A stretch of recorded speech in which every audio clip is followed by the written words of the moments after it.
Well, good morning, guys, and welcome back. So, back out at the homestead property, I'm going to make the final arrangements to prepare the boat to give to our oldest son who's up in Seattle, coming down in a couple of weeks, and going to drive that back. So, I'm going to go ahead and get this, the inside of the boat pressure washed today. I've got the pressure washer with me. As I mentioned last week, this boat's been setting in the woods here for about 2 years, so it was pretty gnarly inside. Got most of the pine needles out with the vacuum, the shop vac, and so today I'm going to go ahead and pressure wash the inside of the boat. As you can see, it's got a lot of mud and so forth in there. So get that done. I also went and dropped the spare tire off at our local auto mechanic, and you guys were right, easy to just replace the valve in the tire. So I had that done, 20 bucks, and just like new. The other thing I'm going to do is take a look at the bearings. In fact, he's going a good 8 hours to Seattle from where we are, so, and going to be on the highway. So good idea to repack the bearings and the wheel axles. And so I'll do that today as well. These wheels, as you can see, have the bearing buddy attachments to them, which is nice for, just, twice a year maintenance if you're dropping this in the water quite a bit, but you don't have to have those. I'll pry that off along with, the whole bearing and inspect the inside and outside bearings to get those cleaned out and re-lubed and repacked. So should be in good shape for the trip back up to Seattle. That's what I'm up to today.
Okay, guys, so I think that's about all I'm going to do as far as washing this boat. I got to leave something for him to do. Anyway, probably what he'll end up doing is, which needs to be done, is replacing the wood decking inside the boat. It's, it's probably been there for 10 years or more, and of course it was painted with a weatherproof paint, but 10 years into the southern coast of Oregon, and that wood's, needs to be replaced. So pretty easy to do, and that'll be hopefully a fun project for him to do when he gets back up to Seattle.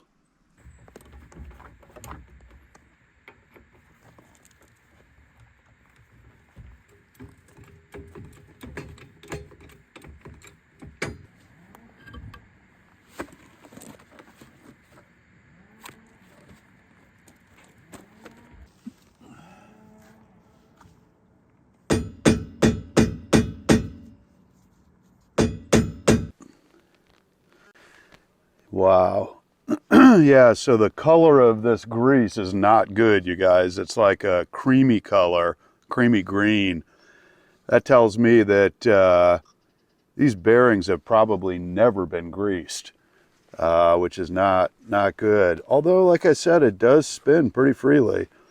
So anyway, this is a messy job, and you definitely want to have gloves. But I'm going to go ahead and get some paper towel, clean this out real well, and then begin the process of taking the outer bearing out. This is the Castle nut right here. You can hardly even see it. So I'll loosen that up, take that off, and then this whole assembly will come off, and clean out the chase, which is the surface of the actual axle here, the hub, and then pull out the front bearings, and then the rear bearings are on the back. Pull those out, clean them up real good, re-grease them. I've got some Timken bearing grease, the good stuff, and pack that in there and get this thing reassembled. That's a mess.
Okay guys, so I got this rear bearings out, got it cleaned out, the chase and everything.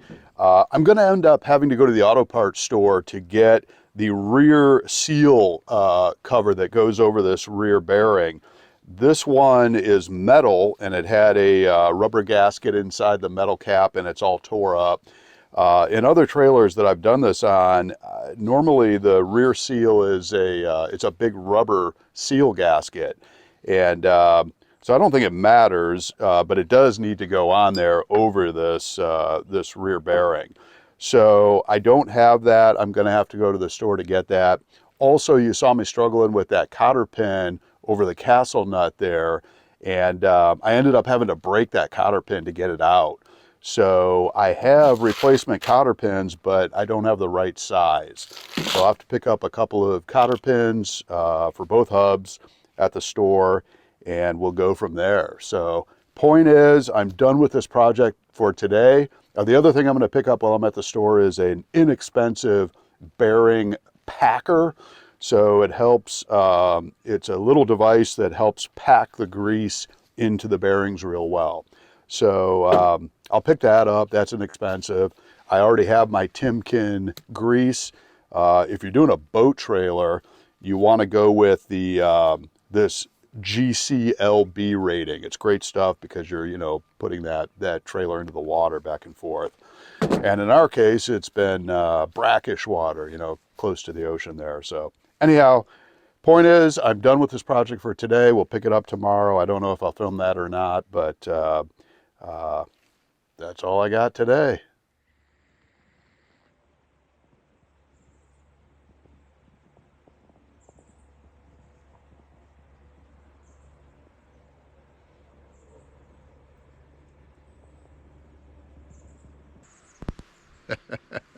That's cool. On my way in out to the homestead property this morning, right at the golf course, I looked over and there's that giant herd of elk out on the golf course. Had to be at least 30 or 40 of them out there. Very cool. But when I got out of the car, I spooked them. So they've taken off up into the mountain. Super cool. Well, good morning, guys. Cold morning. Back out at the homestead property. I just left the auto parts store and picked up the necessary parts to finish this bearing project on the boat trailer. So I ended up picking up new bearings. They were reasonably priced, so why not put new in? And I got the rear grease seal caps as well that are made specifically for this hub. And I got the replacement cotter pins that I was telling you about yesterday. So we're in good shape there. I'll go ahead and get this hub cleaned up, get the race cleaned out. Yesterday I was calling that the chase, but actually it's called the race. So I'll get that done and get the bearings installed and the hub reassembled, the wheel back on, and then I'll go ahead and do the other tire and we'll be done with this trailer. So the other exciting thing happening today is I'm moving the tractor off the property, moving it to the house in town. So my buddy Bruce, who you guys met a few videos back, the logging video, is going to help me out with that. He's going to bring his tractor trailer out here. We'll load the tractor up and move it in town. So I've got to prepare the tractor for that. I'm going to meet him at the bottom of the driveway here, and then we'll take it to the main street in town, and then I'll drive it into the neighborhood and up to the house from there. So I've got to install this reflector on the back of the tractor because I will be driving it on the roads through the neighborhood. So anyway, I'll get that done and we'll be good to go.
Okay guys, so I've got the tractor at home.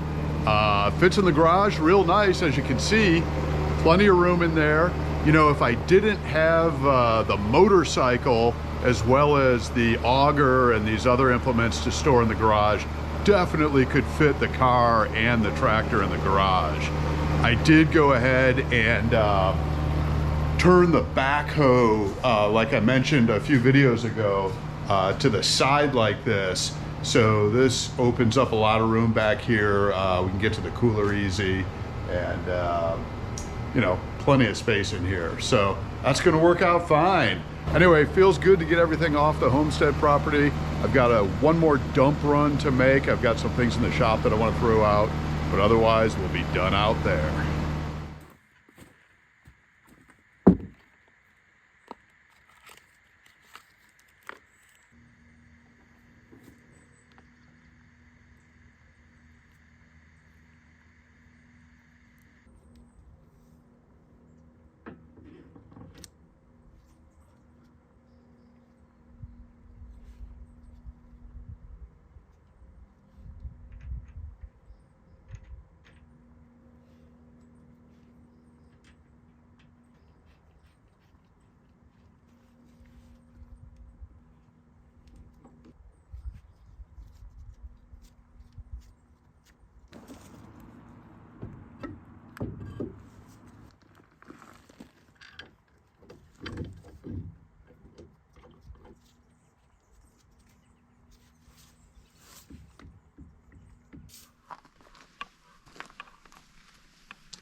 So guys, I'm back out at the homestead property, day 3 on this trailer project, and man, has it turned into an ordeal.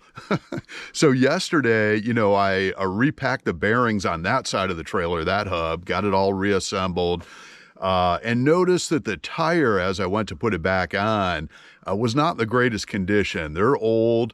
I look at the tire on this side, same thing. And so I decided to jack the boat up, take both tires off, and take the tires in to have them replaced. So they're being replaced right now. We'll have brand new tires on the trailer. Came back out today to work on repacking the bearings on this side, and oh my gosh, what a deal. So, the hub is held on to the axle with that castle nut. Castle nut looks like this. And then behind the castle nut is a washer that has a flat top on the inside.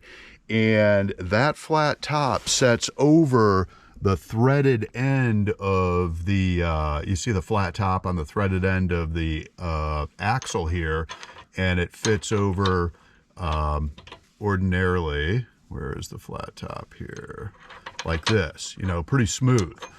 Well, when I went to disassemble this over, a course of years, I don't know how many years, this flat top had worked its way into the threads of the axle.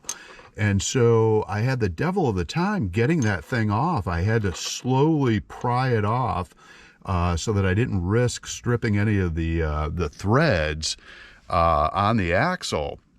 Well, when I finally got it off and finally got the hub off, which was also pretty glued on there, it seemed like, I went to put the castle nut back on to make sure I hadn't stripped the threads.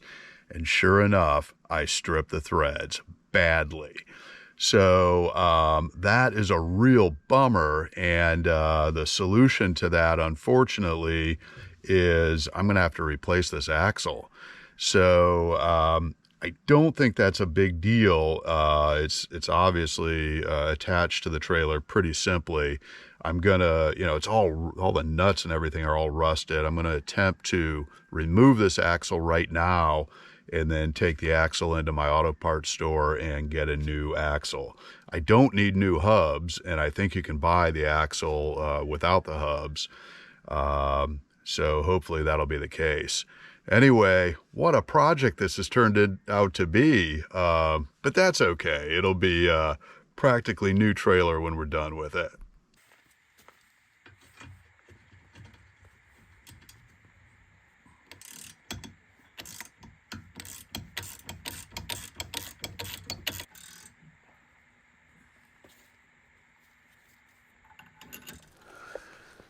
Okay guys, so day 4. What a crazy project, but it's been fun. So I'm back out because I was not able to take these Smith brackets off that actually hold the axle onto the frame of the trailer. They're rusted on, and I was able to make a little bit of progress with my socket set, but the sockets kept getting stuck on the nuts and so forth. So anyway, I've decided I'm just going to come out here. I've got my metal blade for my Sawzall, and I'm just going to cut these things off. Then I will take the axle down to the auto parts store. I stopped in there yesterday. They can order a new axle for me. They're about $120, not too bad. And hopefully that'll be here early next week. And I can get it installed, and that should do it. Fingers crossed.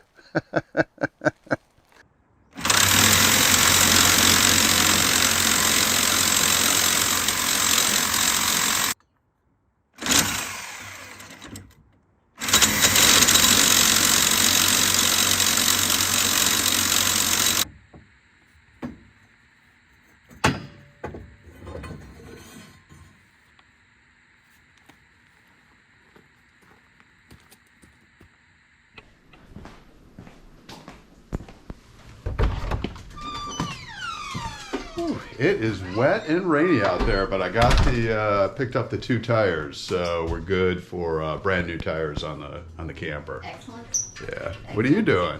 I am prepping the kitchen for the move. Ah, right on. What's that mean? Prepping the kitchen. Everybody's getting a real deep clean. I see that. That stove is gnarly, huh? Gnarly underneath it, yeah. Good grief. All right, guys. Well, that's going to do it for this week's video. I'm sorry it was so boring. That was quite a project. It wasn't a hard project. It was just frustrating. Didn't go as I expected. But at the end of the day, actually, the auto parts store was not able to order a brand new axle. They had 3 suppliers and all 3 did not have that axle. But fortunately, the owner of the auto parts store also owns a boat repair shop here that's also a machine shop. He was able to order the spindle piece, which is a piece that goes in the end of the axle that has the threads on it. That's the piece that, I stripped those threads. So really, the axle was fine. I just needed to replace that spindle.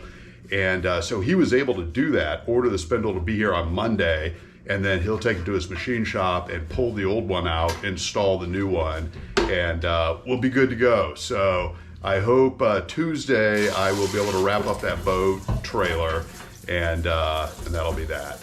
So in the interim, it's the weekend, it's raining out, but regardless, we're still enjoying the weekend. Got a fire in the fireplace. We're gonna have some snacks here in a minute. Appreciate you guys watching this week. If you enjoyed the video, smash that like button. If you haven't subscribed yet, please do. We'll look forward to seeing you next time.